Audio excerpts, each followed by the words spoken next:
The Trump administration has unveiled its national security strategy. That's a congressionally mandated document that each administration uses as its worldview.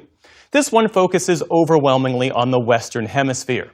The 33-page document said the U.S. would reorient its global military presence with a focus closer to home, countering migration and combating drug trafficking. It also took aim at longtime European allies, saying they hold unrealistic expectations for the war in Ukraine and making clear that the U.S. wants to mend its relationship with Russia. The document also calls for an end to NATO expansion, and it charges Europe with taking primary responsibility for its own defense. Residents in eastern Congo say fighting still rages on in that country despite the peace deal signed by the Congolese and Rwandan leaders in Washington yesterday. They talk every day, but the wars never end. For example, they are signing the peace agreement, but the fighting has continued. We ask our leaders that discussions be fair and truly bring peace. Others expressed cautious optimism about the deal, even as fighting intensified in recent days between Congolese government forces and M23 rebels believed to be backed by Rwanda. Okay, are you kidding me right now? The Supreme Court just dropped an absolute bomb on Trump's presidency. And honestly, I don't think people realize how massive this actually is. We're talking about a ruling so big that it's literally tearing apart his entire cabinet, causing emergency meetings in the White House, and sparking talk of invoking the 25th Amendment. This isn't some quiet legal decision that gets buried on page 6 of the news. This is the kind of thing that changes everything about how government works going forward. Everything. So here's what just happened, and pay attention because this matters. The Supreme Court, the same court that's supposed to respect presidential power, just struck down some of Trump's biggest executive actions. We're talking military deployments. We're talking immigration decrees. We're talking regulatory changes. All of it. They called these moves unconstitutional power grabs.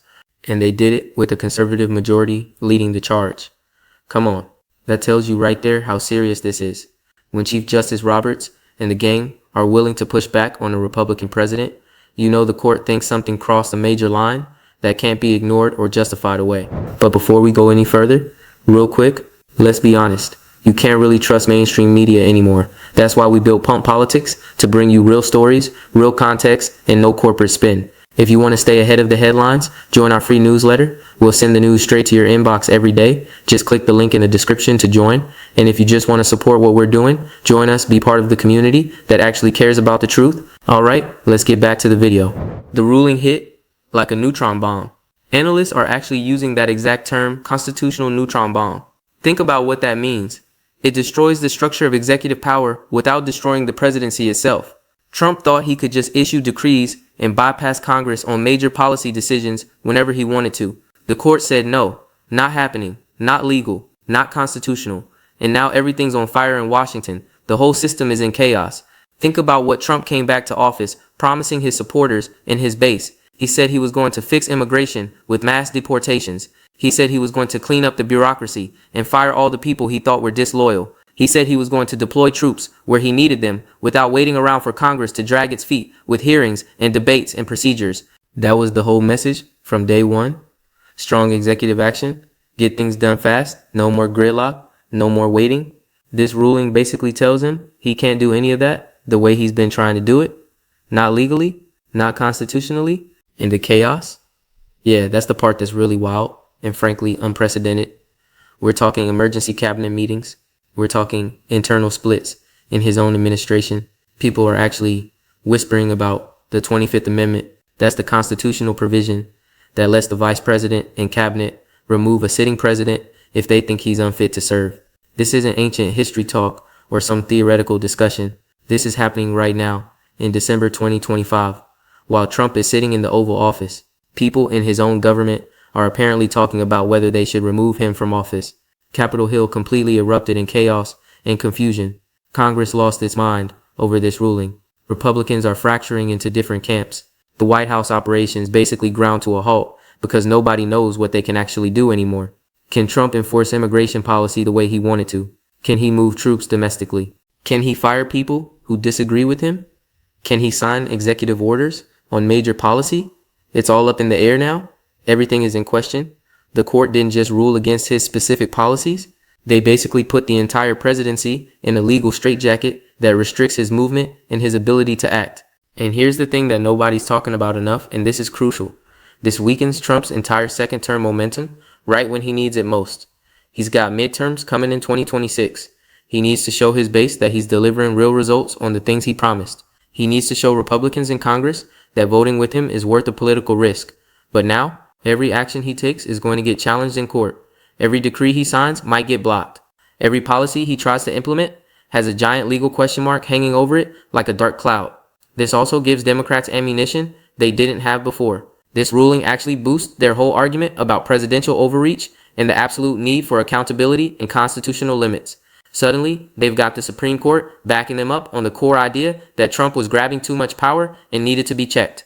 That's going to shift how people think about this entire issue. Polls are already showing movement on public opinion about executive power and presidential limits. The immigration angle is massive too. And come on, let's be real about this. Trump came back swinging hard on the border issue. He wanted mass deportations of undocumented immigrants. He wanted to deploy military resources to help with enforcement. That was supposed to be his big legislative win and his signature accomplishment. This ruling stops all that cold. The court said he can't deploy troops domestically without proper legal authority. He can't bypass Congress on major policy decisions like this. That kills like half his immigration playbook right there in one decision. So we've got a Supreme Court that's willing to check presidential power, even from a Republican president they largely support. We've got a cabinet that's apparently considering removing him from office. We've got Congress in total chaos and confusion. We've got his signature policies getting blocked by the judiciary. This is legitimately one of the biggest constitutional moments of his entire presidency, and somehow people are still sleeping on how serious this actually is. The ruling echoes back to stuff that happened before too, and this is important context. Trump's got a history of firing agency heads who disagree with him. He's got a history of testing the constitutional limits of presidential power. He's got a history of pushing boundaries. There were serious 25th Amendment conversations after January 6th, but this time is completely different. This time you've got a conservative Supreme Court saying enough is enough. This time you've got his own cabinet apparently ready to flip on him. This time Congress is fractured and unable to function. This time the actual wheels are coming off the car. And that's where we're at right now. That's the situation we're in. Trump's presidency just hit a massive speed bump, and honestly, we don't know if he can recover from it or move forward. But we do know that everything just changed. The rules change, the game changed. Nothing is the same anymore. Alright? So let me break down why most people completely misunderstand what just happened here. And this is where the nuance matters. They see the headline, Supreme Court rules against Trump, and they think, okay, so he lost a legal case. Big deal. Presidents lose legal cases all the time. It happens. Wrong. This is way different from a normal legal loss. And here's exactly why that matters. Most people don't understand the actual scope of what the court just blocked in this decision. This wasn't one policy. This wasn't one executive order. This was an entire approach to governing that got shut down. Trump came in and started issuing these sweeping decrees that basically said, I'm the president. I can do what I want. Congress doesn't need to approve this stuff or have any role here. He was operating like a strongman, like someone who thought the separation of powers was just a suggestion or a guideline that doesn't really apply to him. And the Supreme Court looked at that approach and said, absolutely not. That's not how this works. That's not how the Constitution works. The military deployment thing is crucial here and really important to understand. Trump wanted to deploy troops domestically inside the United States without Congress approving it, without going through the proper legal channels that exist for a reason. The court said he doesn't have that power unilaterally. He can't just decide to deploy military forces domestically because he thinks there's a national emergency or a crisis that requires it. The Constitution doesn't work that way. Congress has to be involved in those decisions. There are legal procedures and safeguards in place. You can't just bypass all of that because you're the president, no matter how much power you think the office should have. And then there's the immigration piece, which is tied to everything else happening here. Trump's whole second term message was built on immigration. Mass deportations, border security, using federal resources to enforce immigration law aggressively. This ruling basically kills his ability to do that through executive decree and executive order. He can't just order the military to help with deportations without Congress approval. He can't just rewrite immigration policy with an executive order from the Oval Office. He's got to work with Congress. He's got to go through the legal process. He's got to actually follow the Constitution, whether he likes it or not. But here's where it gets wild. And this is the bigger picture issue. The immigration ruling connects to the broader regulatory piece too. The court said Trump can't bypass Congress on major policy decisions. That means all these big regulatory changes he wanted to make, all these rules he wanted to rewrite, All those decrees are now in serious question. He can't just do that stuff unilaterally anymore. He's got to involve Congress. He's got to go through proper procedures. He's got to get legislative approval. It's like the court just put handcuffs on his entire executive approach to governing and controlling the bureaucracy. Now, why does this matter so much more than a normal Supreme Court ruling? And this is key to understanding the situation, because Trump's whole presidency is built on executive action. That's his thing. That's how he governs. That's his style. He doesn't want to work with Congress. He doesn't want to deal with all the back and forth and compromise and committee meetings and legislative processes. He wants to sign an order and make it happen immediately. He wants fast action and visible results. This ruling says he can't do that anymore. Not on the major stuff. Not on the constitutional stuff. Not on the things that matter most. He's going to have to actually work with Congress now. He's going to have to negotiate. And Congress is already fracturing over this ruling and how to respond. Republicans are splitting into different camps and factions.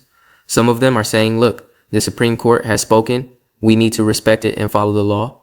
Other Republicans are saying, we need to find creative ways to help Trump work around this ruling. But that's the fundamental problem.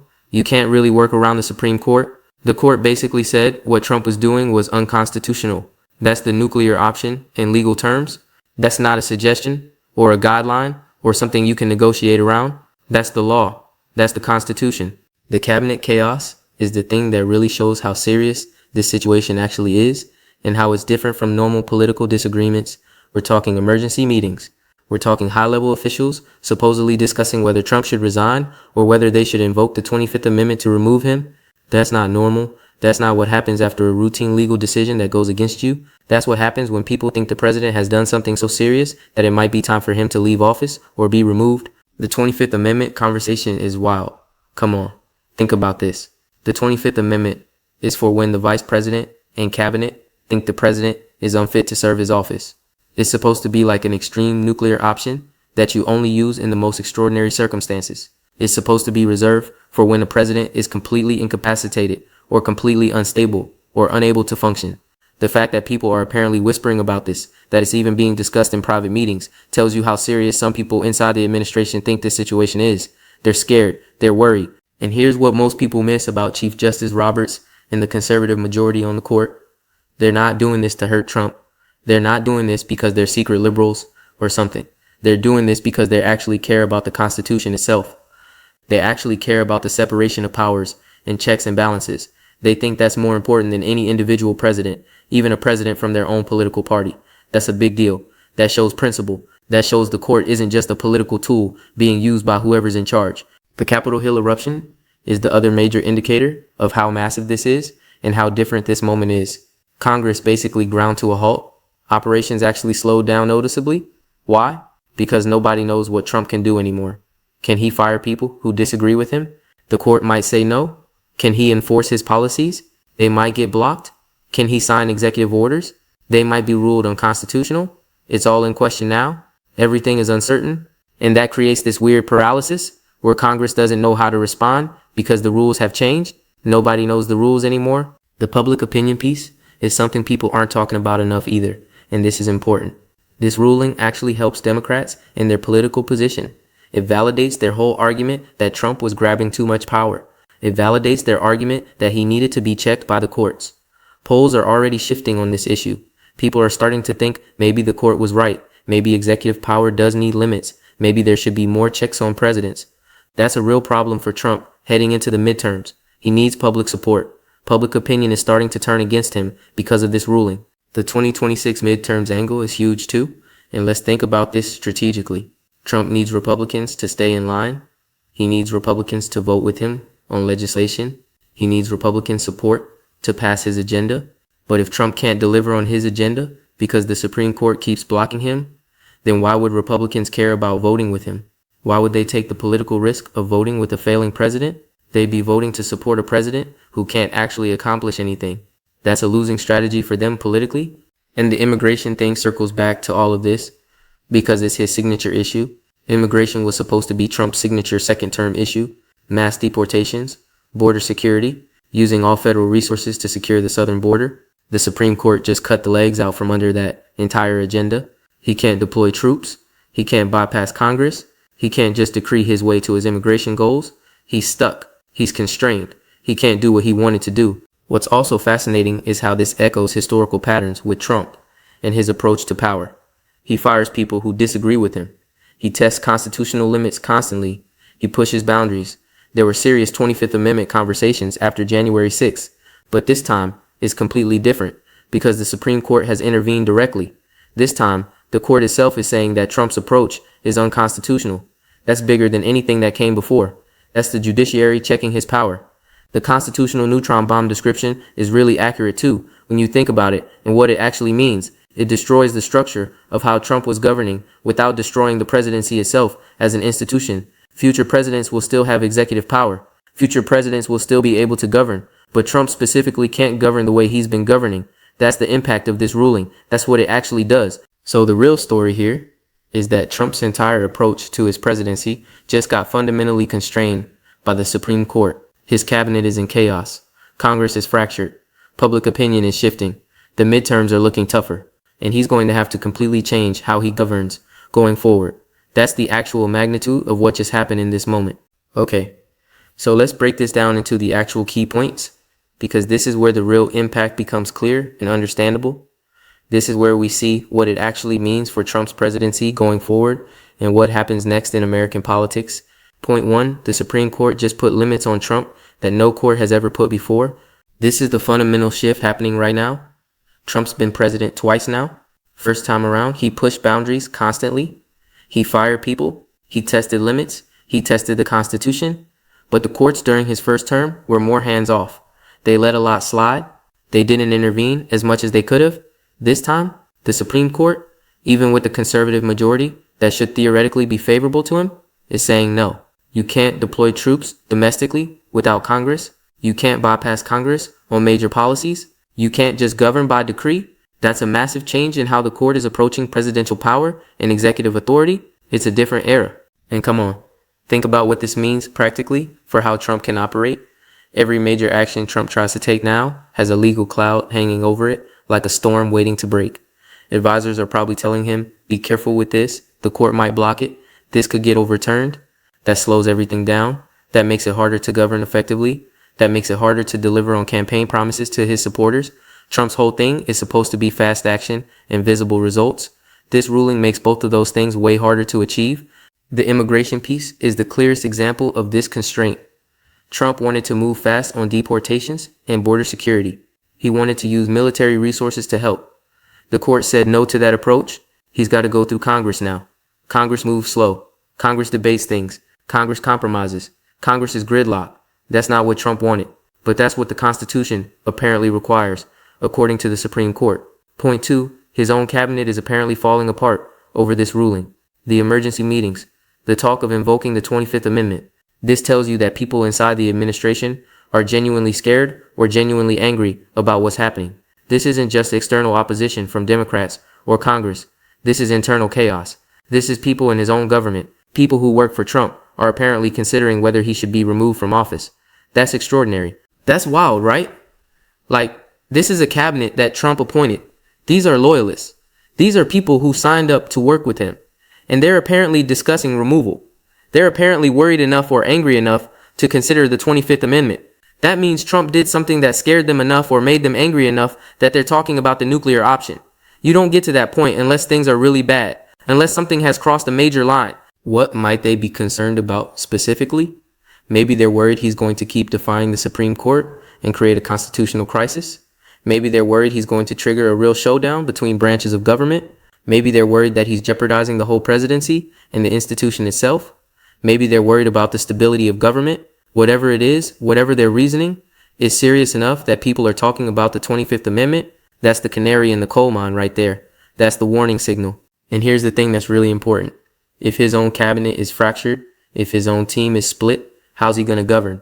If he can't trust his own people, if they're not on his side, if they're against him, then he's in real trouble. He needs his cabinet united behind him. He needs them to execute his policies. He needs their loyalty. If they're split, if they're questioning his fitness for office, if they're discussing removing him, then his presidency is basically paralyzed. He can't function. He can't get things done. Point 3, Congress is fracturing, and that's going to get worse over time. Republicans can't agree on how to respond to this ruling and what to do about it. Some are saying we have to respect the Supreme Court. We have to follow the law. Others are trying to find creative workarounds. That split is going to widen over time. The closer we get to the midterms, the more Republicans are going to worry about their own political survival.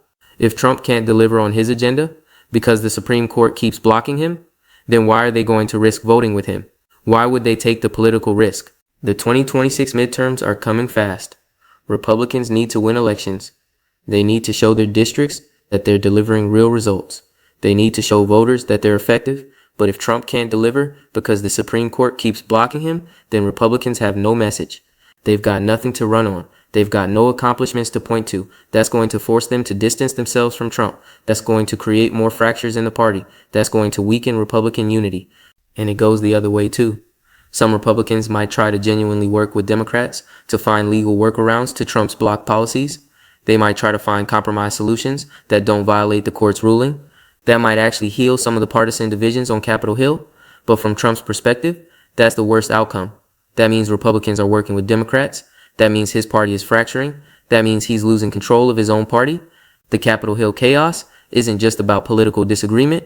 It's about the fact that nobody knows what's legal anymore. Nobody knows what Trump can do. Nobody knows what Congress can do. Nobody knows the rules of the game. That uncertainty paralyzes Congress because they can't plan. They can't legislate. They can't move forward. Everything's stuck. Point 4, this fundamentally changes Trump's governing strategy going forward. Trump can't keep doing what he's been doing. The Supreme Court has made that crystal clear. So what does he do now? He's got basically 3 options moving forward. Option 1 is he works with Congress. He builds coalitions. He negotiates. He compromises. That's slow and painful and not his style at all. He doesn't like dealing with Congress. Option 2 is he keeps defying the court. That triggers a constitutional crisis. That's dangerous. That could lead to his removal or impeachment. Option 3 is he tries to find legal gray areas that the court hasn't explicitly blocked yet. He tries to work within the boundaries they've set. None of these are good options from Trump's perspective.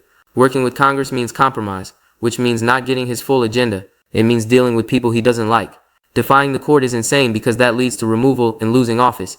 And finding gray areas is basically playing with fire because the court could block those too. This means Trump's second term just became way harder than he thought it would be when he won the election. He came in thinking he could move fast and break things and change everything. The Supreme Court just told him that's not constitutional, that's not legal. Now he's got to actually govern in the legal framework. He's got to work within the boundaries set by the court. That's a massive shift in how his presidency operates. So what happens now? He's probably going to try to work with Congress on at least some issues. He's probably going to be way more careful about executive orders. He's probably going to have lawyers running everything through multiple legal reviews before he signs anything. His momentum is gone. His speed is gone. His ability to govern by decree is gone. That's the reality he's facing. The broader implications for American politics. This ruling is going to shape American politics for years and maybe decades. Judges are going to cite this. Future presidents are going to be constrained by this precedent. The separation of powers is going to be stronger because of this. That's actually a good thing from a constitutional perspective. Even if you like Trump and support his agenda, constitutional limits are good. They protect against any president abusing power, whether it's Trump or a future Democrat. But from a practical Trump perspective, this is a disaster. He came back to office promising quick action and results. He promised to deliver fast. The Supreme Court just made both of those things way harder to accomplish. And here's the thing. We don't even know what comes next.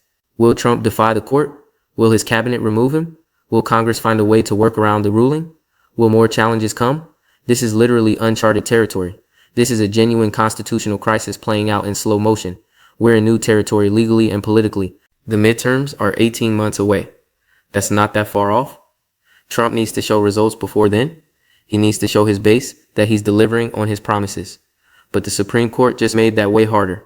Republicans need to show they can govern, but the Supreme Court ruling is making that way harder. Congress needs to function, but the uncertainty is making that way harder. Everything's harder now. So yeah, this Supreme Court ruling didn't just block some executive orders. It fundamentally changed Trump's presidency.